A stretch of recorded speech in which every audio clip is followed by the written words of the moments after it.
Hey guys, Kyle with Alleycat. I have a 2015 Ford Escape.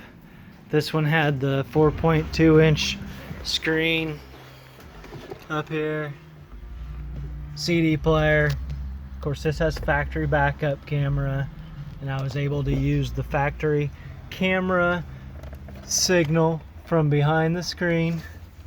Fed down to the new screen. Apologize for the light, but also for the steering wheel controls on this particular vehicle.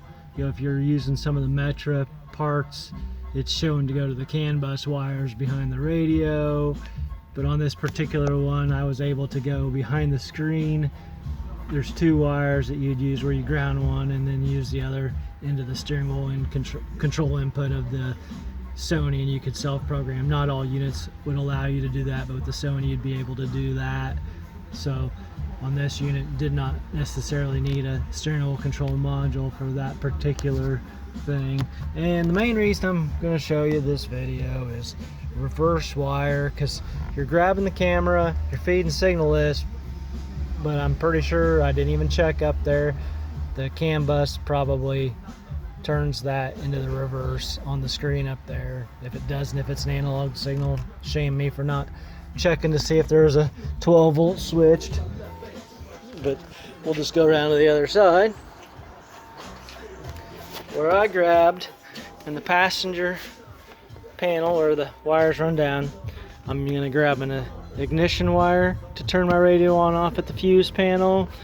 Reverse wire right here.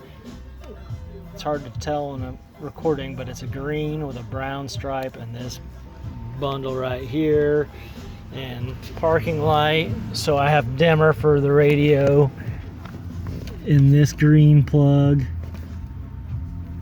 Green with orange stripe will work for a dimmer trigger. Temporarily I have this shoved in there for an ignition, and I'll find a dedicated ignition source to feed the radio to turn on and off.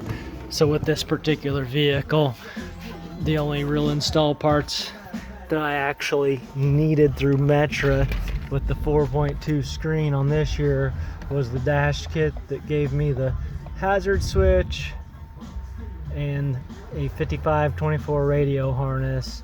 Will get your main power and ground and speaker leads, antenna adapter. So hopefully this helps out some folks in the future.